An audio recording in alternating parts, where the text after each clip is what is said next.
소 잃고 외양간 고친다. 소를 잃었다면 소를 잃게 된 원인이 무엇인지를 정확하게 파악하고 고쳐야만 더 이상 소를 잃는 일을 막을 수 있습니다. 이스라엘 백성들을 향한 하나님의 마음도 이와 같으셨습니다. 반복적으로 드러나는 이스라엘의 문제들을 근본적으로 고쳐야만 했던 것입니다. 그렇다면 이스라엘의 문제는 무엇이었을까요?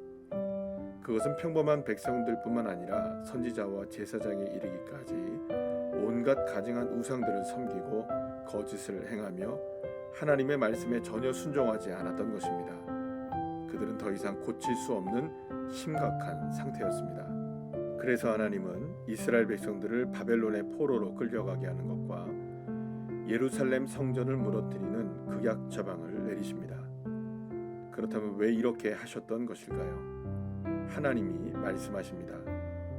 그러나 그날 후에 내가 이스라엘 집과 맺을 언약은 이러하니 곧 내가 나의 법을 그들의 속에 두며 그들의 마음에 기록하여 나는 그들의 하나님이 되고 그들은 내 백성이 될 것이라.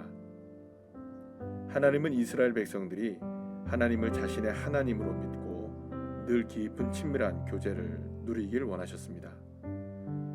그런데 이런 하나님의 뜻이 이루어지는 데 있어서 가장 큰 걸림돌이 바로 예루살렘 성전이었고 성전에서조차 우상을 섬겼던 이스라엘 백성들이었던 것입니다. 그래서 이스라엘을 새롭게 고칠 그날을 준비하신 것입니다. 그런데 하나님은 그날에 이스라엘과 새 언약을 세우실 것이라고 말씀하십니다. 새 언약을 통해 하나님은 이스라엘의 하나님이 되시고 이스라엘은 하나님의 백성이 될 것입니다. 그러나 그뿐만이 아닙니다. 하나님은 그날이 오면 이제는 더 이상 사람들이 서로를 향해 성경에 대해서도 믿음에 대해서도 심지어 하나님에 대해서도 가르칠 필요가 없게 될 것이고 누군가를 향해 하나님을 알라고 말하지도 않게 될 것이라고 말씀하십니다. 왜냐하면 모든 사람들이 다 하나님을 알기 때문입니다.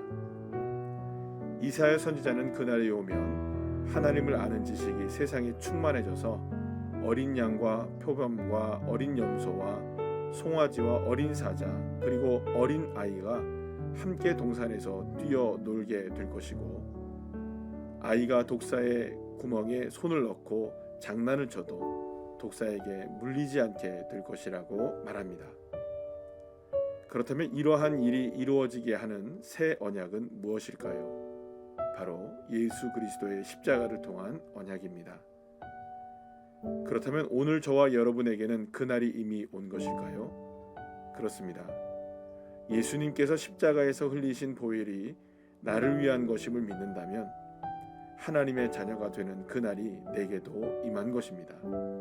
예수님의 십자가를 믿고 예수님이 나와 함께 하심을 믿는 자들에게는 어떠한 상황과 환경에 처해 있다 할지라도 언제나 그날을 경험하고 있는 것입니다. 그래서 예수입니다. 그래서 어떠한 상황에 처해 있든 백문일답이 예수 그리스도인 것입니다. 내가 예수 그리스도의 이름을 믿는 그때가 바로 이미 하나님의 그날이 이루어진 것입니다.